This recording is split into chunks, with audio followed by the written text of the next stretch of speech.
This video is an overview of Starknet. Starknet is an Ethereum layer 2 scaling solution, and today I'll go through exactly what Starknet is and what differentiates it from other Ethereum layer 2s. I'll talk about some of the leading applications on Starknet and how to access them. Then we'll go through the tokenomics of the newly released STRK token, and finally we'll talk about the risks and opportunities associated with Starknet. Welcome back to Dynamo DeFi. My name is Patrick. As a reminder, nothing in this video is financial advice. This isn't intended as a call or suggestion that you buy this token.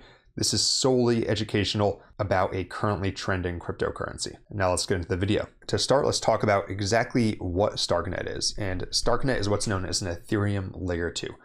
And if you've never heard that term before, a base chain like Ethereum is layer 1, and then a layer 2 is, think of it kind of like a separate chain that functions separately from Ethereum. If you're using it, it feels like you're using a separate chain. However, it ultimately settles onto Ethereum, inheriting some of its security properties. And the result of this is that Starknet is significantly faster, transactions are significantly cheaper, and it's significantly more scalable than Ethereum itself.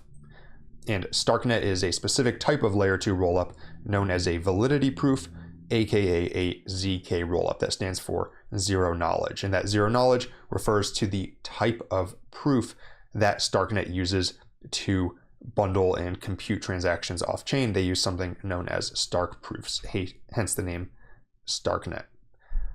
And then, so these transactions are bundled and then they're submitted to Ethereum as a single transaction, resulting in significantly higher throughput, faster processing times, and much lower costs, all while retaining Ethereum's security properties. And so that's clearly a very real market need, right? Anyone who's used Ethereum knows that transactions tend to be extremely expensive. Recently, sometimes they're costing even over $100 for a single transaction like a swap.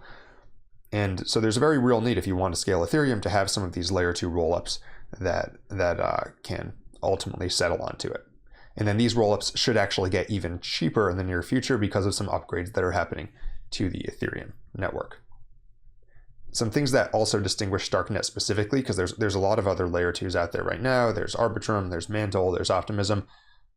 First, Starknet is a ZK rollup. Some of the other ones like Arbitrum, Optimism are not ZK rollups, and ZK rollups are generally thought to have more upper scaling potential than optimistic rollups. Another thing that distinguishes Starknet is they have something known as native account abstraction. Account abstraction, also known as smart accounts, basically gives developers a lot more flexibility with how they manage user accounts within their application and ultimately results in a superior user experience. And we know UX has been a major problem in crypto to date. Starknet also distinguishes itself because smart contracts on Starknet, unlike Ethereum and unlike most Ethereum layer 2s, they're not written in Solidity. They're written in a language known as Cairo, which is Starknet's native smart contract language. And Cairo is Rust inspired, and to a lot of developers that may be appealing because Rust has a massive developer community. And today, as of the time I'm making this video, Starknet has attracted a good amount of traction. It's currently the 5th largest Ethereum layer 2 by the number of assets that are uploaded. And it's actually the largest ZK rollup with $1.66 billion of assets that have actually been bridged over to Starknet. And to dive in a little more, we can see that tons of those have actually been bridged over since they launched their token recently. And if you look at the activity on chain, then currently Starknet's TPS is running around 1 to 2 TPS, which is fewer than some other layer 2s. However, it's also non-trivial. And if you look at the actual Starknet DeFi ecosystem, you can see that it currently has over $200 million deposited, with the vast majority of those deposits coming within the past few weeks since they airdropped their STRK token. And it's actually growing quite rapidly, even as of the time I'm making this video, up pretty substantially today. And it's got a fast growing and thriving DeFi ecosystem. We'll talk about some of these applications in a second, but there are already a few dozen applications that are on Starknet. If you want to get started in Starknet, the first thing you will need to do is actually set up a wallet that's compatible with Starknet. I'll attach this guide in the description with some instructions on how to set up a Starknet wallet, and you can actually set up your MetaMask to use Starknet using something known as MetaMask Snaps. However, the most common wallet on Starknet, and the one that I'm using myself, is known as Argent, and that's basically like a separate browser extension. I'll put a link down in the description, but Argent is the wallet that I'm using for STRKnet personally. Once you've got your wallet set up, the next thing you'll have to do is bridge funds over.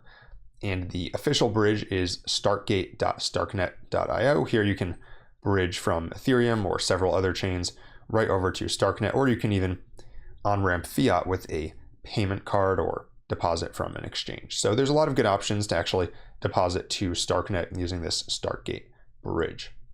And once you're on STRKnet, there's a lot of things you can do. So in case you're wondering, yes, there are a number of potential airdrops on STRKnet already. We'll talk about some of them. Here, if we look at the DeFi Llama page for airdrops on STRKnet, we can see that there are currently 18 protocols on STRKnet that do not yet have tokens. And that's a pretty good amount of potential airdrops you can qualify for, especially in an ecosystem that is growing so rapidly, which if you watch my video about which airdrops are worth farming, I say that what you want to do is basically start farming them before the application is popular, because then when the application becomes popular, you've already either accrued a lot of points or you have been active in different epochs. But in general, you want to find applications that are going to grow and then farm them early. And STRKnet could be a good place to do that. So which applications am I looking at on STRKnet personally? First is Nostra. Nostra brands themselves as the crypto super app. And remember, one of the things that distinguishes STRKnet is a good UX because of their native account abstraction. And so you can see here, you can do things like bridge, swap, provide liquidity, lend and borrow. Really all the things that you might want to do in DeFi. And you guessed it, Nostra has a points program. So if that sounds interesting to you, if you check out the application and it seems like something that you'd want to use, then they have an ongoing points program. The next application is Akubo. Akubo is an automated market maker, so it's a decentralized exchange on STRKnet. As we've seen in other applications, decentralized exchanges are often one of the best ways to actually get some exposure to the ecosystem itself, because they tend to be very correlated with the economic activity on the ecosystem. You can see here they've got pairs like the STRK token, ETH, USDC, USDT is a pair, and then some other smaller tokens that are on STRKnet. So this could be another good opportunity to either earn some yield on your tokens, or to go to their leaderboard, and you can actually collect points on here as well. And these points are proportional to the total fees collected from positions. And so if you provide liquidity in here, you can accumulate points. Again, could be a good airdrop in the future. Next protocol that you may want to check out on STRKnet is RabbitX. RabbitX is a perp DEX. So if you like to trade, you can do that on STRKnet. Remember, STRKnet is extremely fast, it's extremely scalable. And if you look at RabbitX, you'll see that it looks quite similar to a centralized exchange. You can trade on leverage, and they have a lot of top tokens here like BTC, ETH, Sol, ARB, Doge, Lido, Sui. You can see not just things in the STRKnet ecosystem, they actually have a lot of the popular tokens over here to trade on RabbitX. Next and final application that I'm looking at on STRKnet is ZK-Lend. ZK-Lend is a money market built on STRKnet, and I mean, great landing page right here, although that's not that important. But if you look here, they have an airdrop section on their website. So if you use this to maybe earn some yield on your tokens, you can see that on some of these things like USDC, they already have a 14.98% supply APY. You can also potentially qualify for an airdrop because they have an airdrop section here on their website.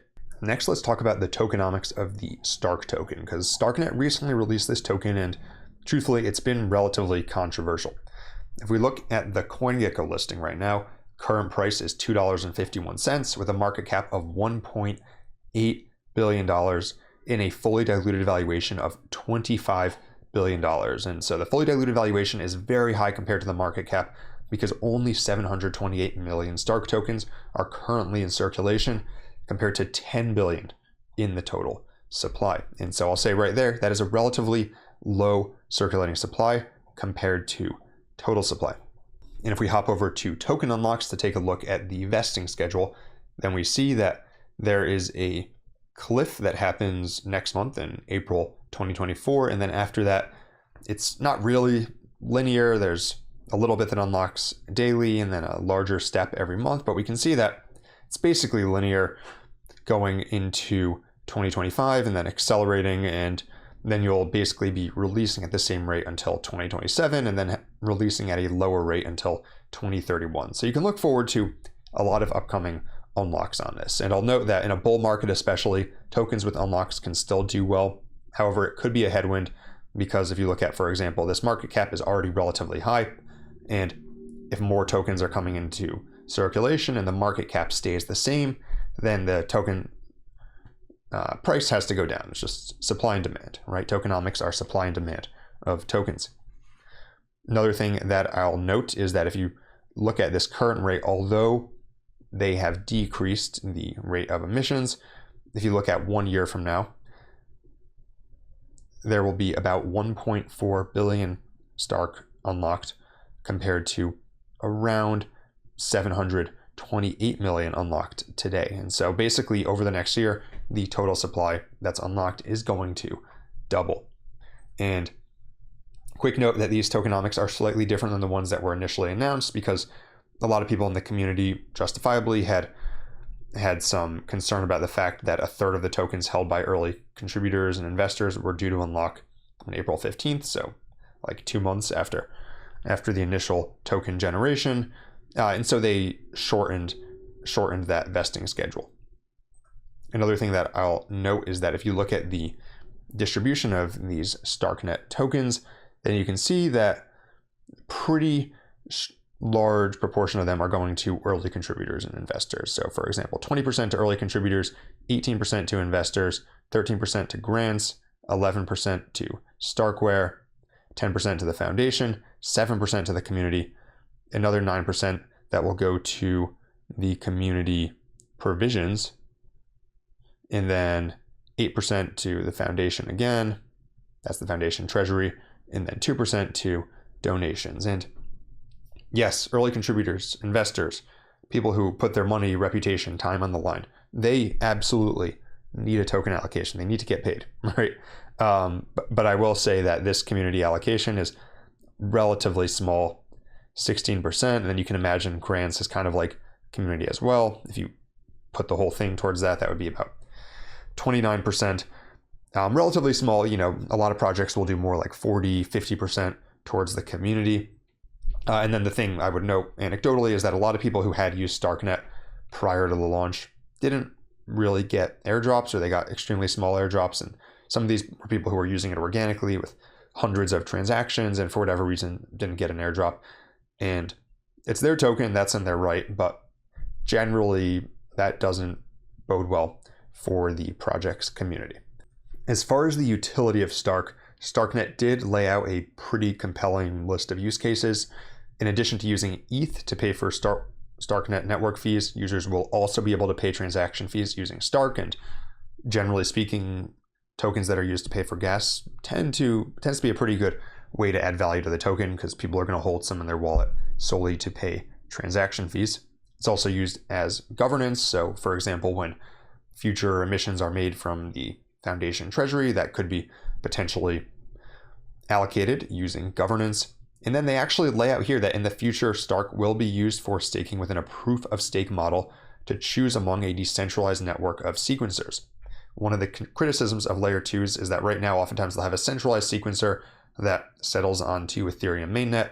Starknet is saying here that they plan to decentralize their sequencers to have a whole array of them, and that Stark will be able to be staked. And I think that's also a pretty compelling use case because then it is basically turning Stark between the gas fee and the staking into a network token, and network tokens tend to be fairly valuable. To wrap things up, let's talk about some risks and opportunities associated with Starknet today. To start, we'll go through the opportunities. I would say that Starknet has a number of things that distinguish it from other layer 2s, and that's great, right? It's got native account abstraction, it's got the Cairo programming language, and its use of Stark technology makes it very scalable, right? It's actually very scalable even compared to a number of other layer 2s, and I think those reasons alone could be enough to help it build a thriving and unique ecosystem. It's also got momentum. If you look at the total value locked in their DeFi ecosystem, it's been growing rapidly, just past $200 million, basically quadrupled in the past month. And always good to have momentum on your side, especially in crypto, because people are making money, people are seeing money inflowing, then it's going to attract more people to the ecosystem. As far as the risks of Starknet, first is I would say that, although it's also an opportunity, the fact that they're using the Cairo programming language and are not EVM compatible means that they're going to have to do a bit more legwork as far as recruiting developers to actually build on Starknet. They're going to have to train people in Cairo, educate developers about Cairo, and recruit them to actually build on Starknet itself rather than one of the many other chains that they can easily deploy Solidity applications on. The other risk is that, unlike, for example, ZK EVMs or EVM compatible layer 2s, it's going to be more difficult for applications to redeploy from Ethereum mainnet to Starknet, and at least in the short and midterm, that could make it more difficult to quickly build a large number of applications on the chain. Another risk is their token allocation. Although it's their right to do the token allocation however they want, I do think that there were a lot of people who maybe were legitimate users of Starknet who feel burned by either not getting an airdrop or getting a very small airdrop. And as a result of that, I think that they have a little bit of work to do as far as building their community, because community is an important thing in crypto, especially when getting people to use these newer, relatively risky applications. And oftentimes an airdrop is a way to bootstrap that community. And so if the airdrop ends up, people aren't very satisfied with it, then they're less likely to be community members. And then the final risk that I would call out is that Starknet's market cap, and especially its fully diluted valuation, is already pretty high. So its market cap is $1.8 billion now. For comparison, that is less than Arbitrum, but really the same order of magnitude, right, as Arbitrum. Arbitrum is maybe 50% higher, but Arbitrum has a lot more TVL, right? Starknet has $200 million of TVL. Arbitrum has billions of dollars of TVL. And if you look at the fully diluted valuation, then Starknet is actually currently the largest layer 2 by market cap. And although most of this won't be in circulation for a long time, you can look at the fully diluted valuation of something like Optimism, something like Arbitrum, something like Polygon even, and say, okay, Starknet is this interesting technology, but it's a relatively new chain in terms of usage, right? Most of the users are new, and although it's growing quickly, you could ask yourself, how can they justify this $25 billion fully diluted valuation? And I think that is absolutely a risk, especially as some of those tokens start to come unlocked. If you want to learn more about crypto markets, including on-chain analysis and latest trends, be sure to check out my newsletter, dynamodefi.substack.com. I cover all these things and more every single week. And if you want more videos like this, be sure to like and subscribe. Until next time, this is Dynamo DeFi.